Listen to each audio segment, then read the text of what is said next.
This is Broad Street Presbyterian Church, which began on September the 20th, 1887, and their first pastor this ministry began with was Reverend Marston. And this church was attended by both blacks and whites during its beginnings.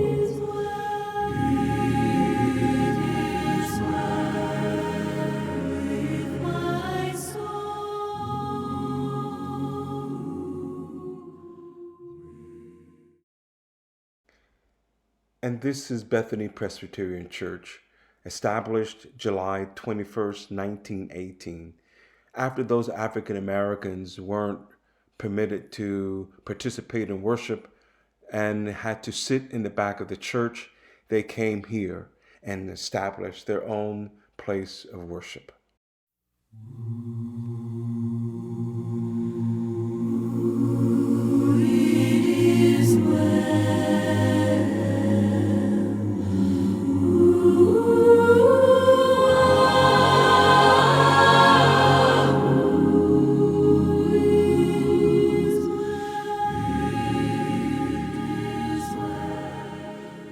Good morning. I am here with Ann Boston Walker, who is a vet, and we bring her here to this interview as a part of our study in looking at the history of Bethany Presbyterian Church. And she is very instrumental, her family, and the work that they had done back around the early 20th century to establish this church, which comes out of a specific context.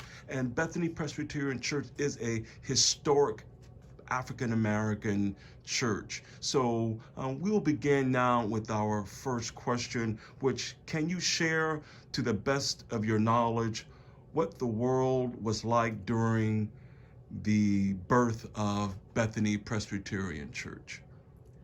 Bethany came into existence at the time of the Great Migration. And the Great Migration was around 1916, 17, and 18. Blacks were moving from the south to the north.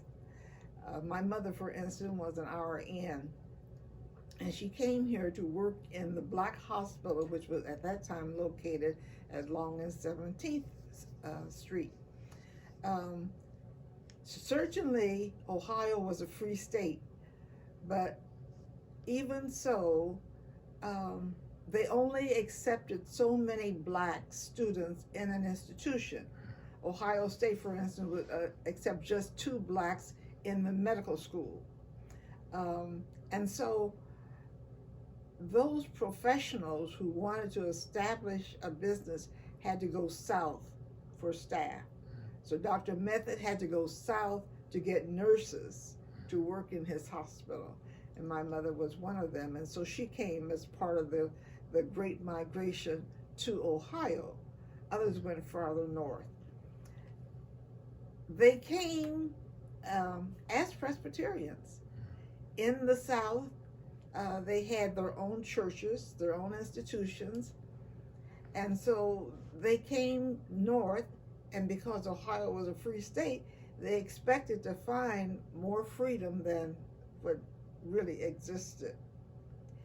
Those Presbyterians found that there were no black Presbyterian churches. Those Presbyterians found that very few white Presbyterian churches accepted them. those black Presbyterians found that if they were accepted, they either sat in the balcony, they sat in the back of the church. They did not participate in the church as officers.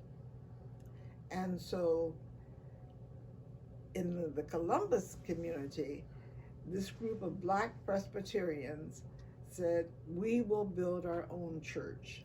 Okay, so these group of blacks, African Americans that came from the South, did they initially settle, I guess, became members of Broad Street Presbyterian Church originally?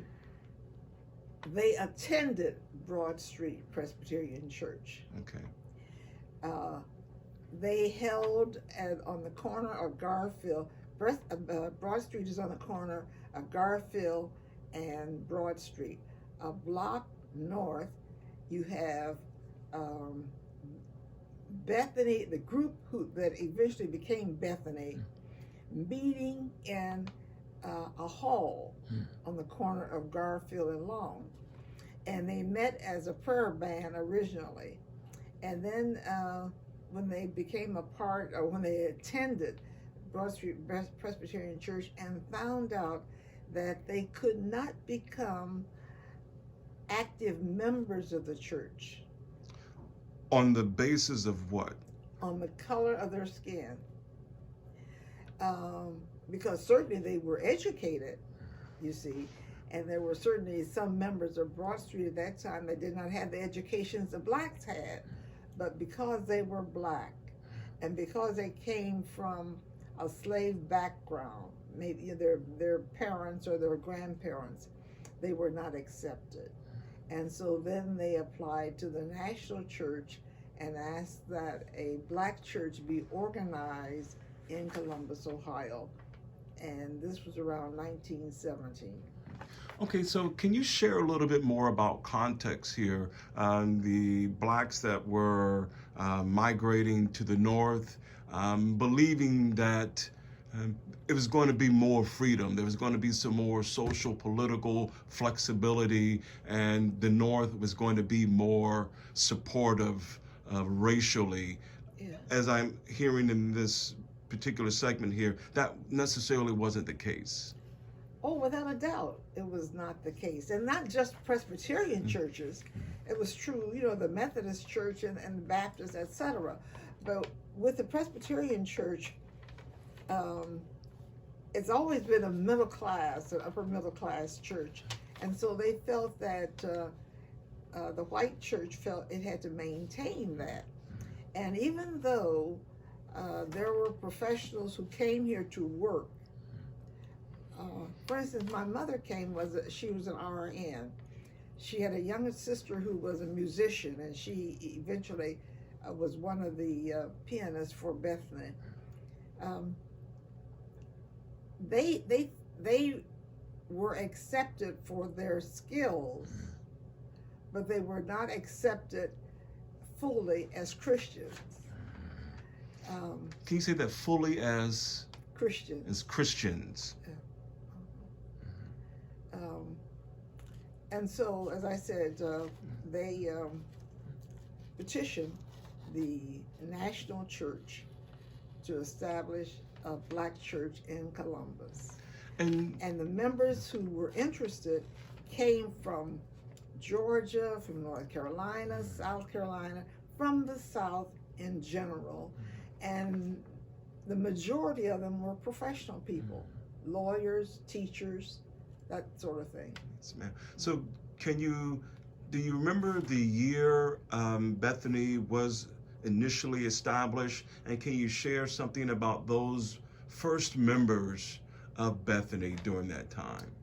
Well, you had to realize that I was a little child. Yeah. Okay? But to answer your question in part,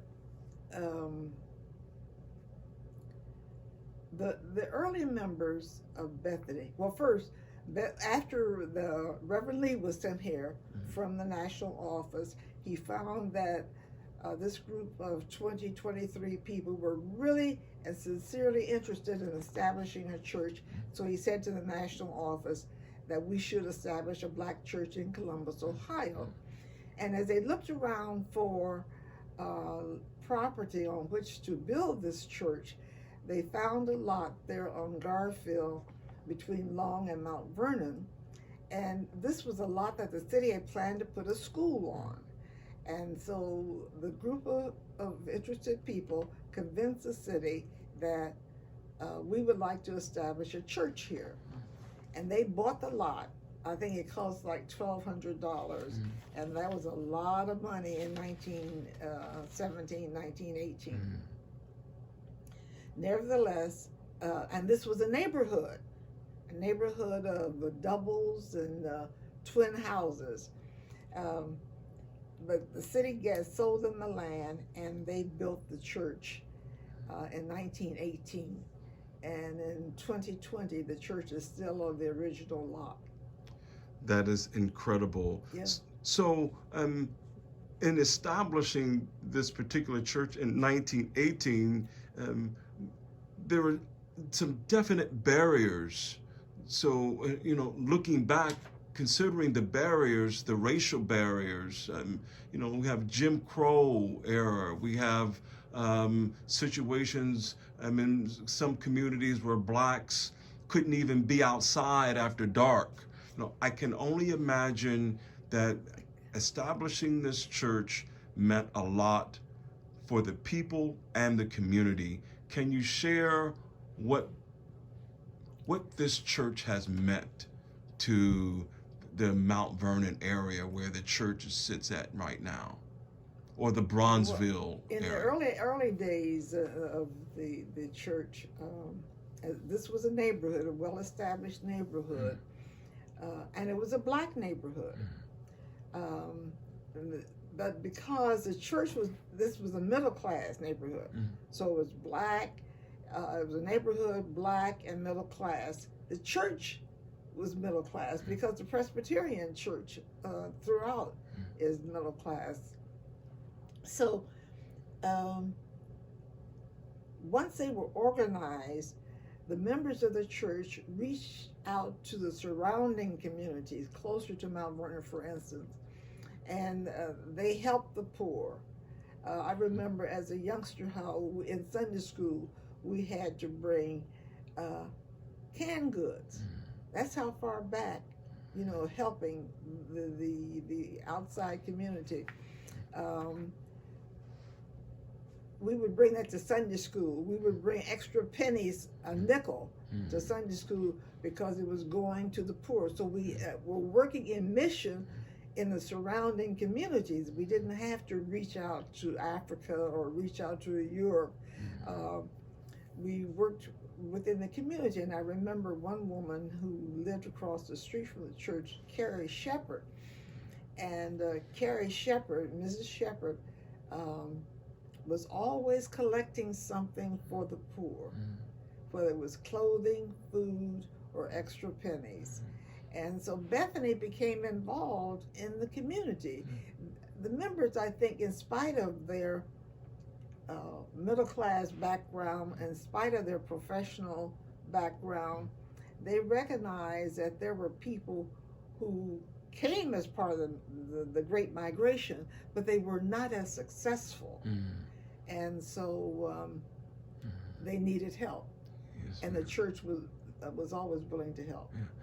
So we have a church established in the crucible of this racial divide in America, and in that tension, Bethany is becoming becoming a beacon of light and hope for the underprivileged.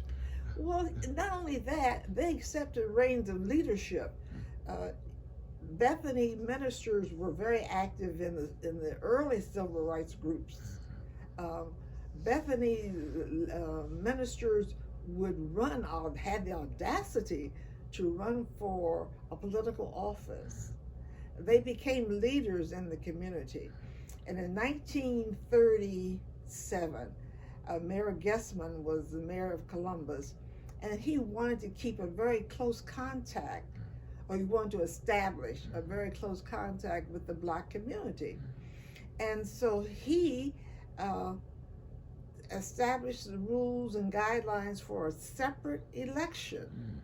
Now, politically, it did not have the recognition that, say, the Democratic Party or the Republican Party or even independents had. But on the other hand, when he established this election so that we had a black mayor, and Reverend Scarborough, who happened to be the pastor at Trinity Baptist Church at that time, became the black mayor in 1937, I believe, of Columbus. Wow. So it meant then that the white institution, political institution, had a close contact with the black community through its elected officers. It was, at that time, the area was called Bronzeville because that represented the color of the skin of those folk living in the area. And it was one of a number of cities across the country that had a section called Bronzeville. Thank you for that history. And in light of, we're now celebrating Martin Luther King birthday, and it's becoming a national holiday, and also we're coming up to February where we celebrate African American history, contribution, and ingenuity, energy, and spirit, all these energies and cultures that frame African American life.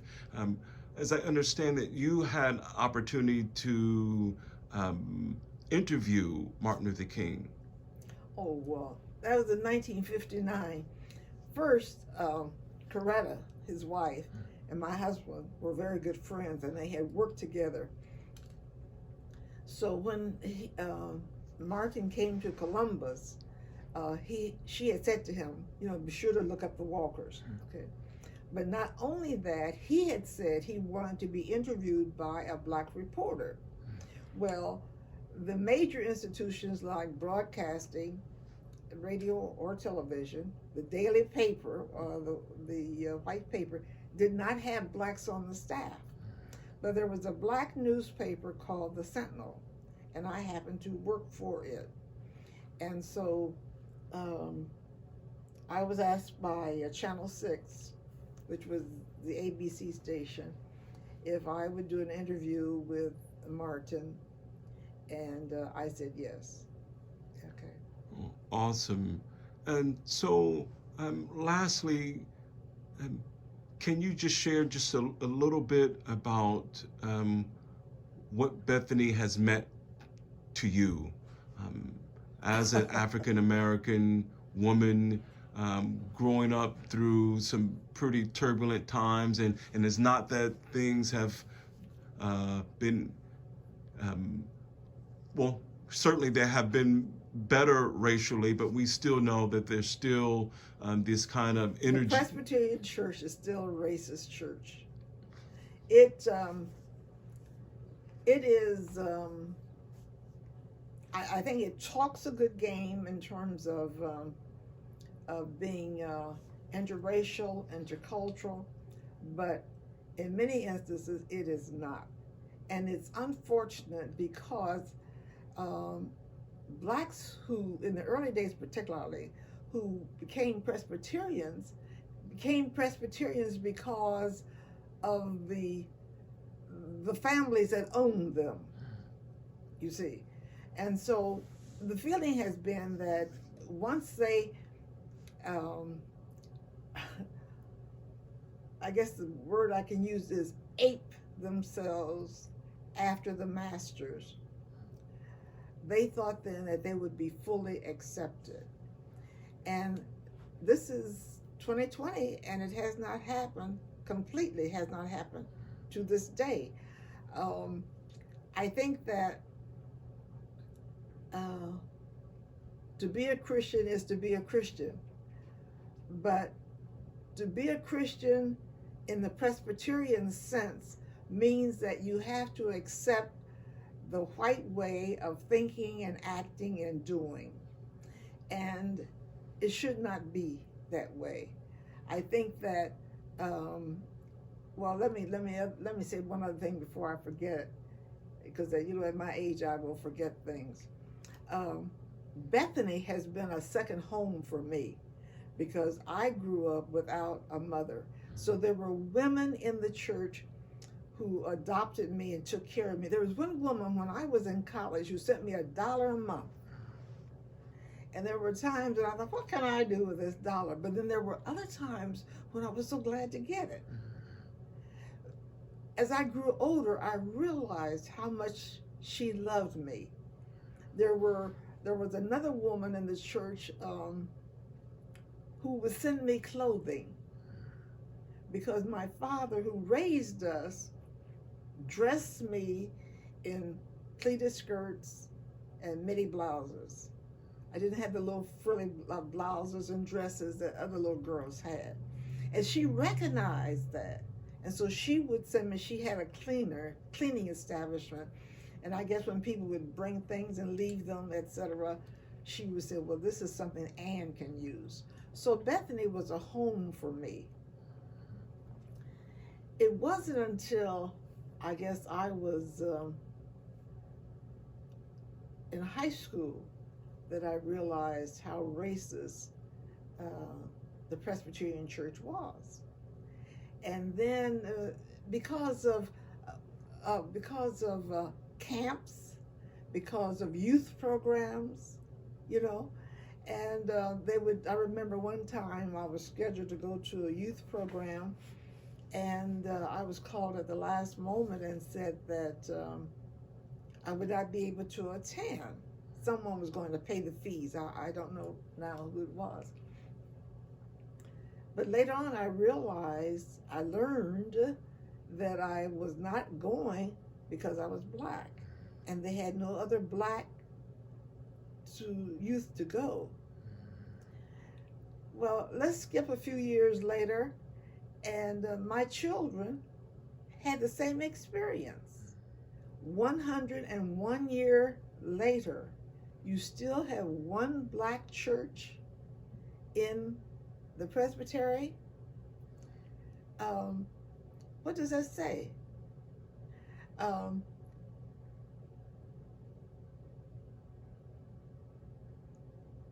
I think that if the Presbyterian Church could accept African Americans as they are, their culture, just as they accept the Asians, just as they accept any other cultural group, then we would feel fully integrated into the Presbyterian Church. Praise God, from whom all blessings flow, blessings flow. Praise Him, all creatures here below.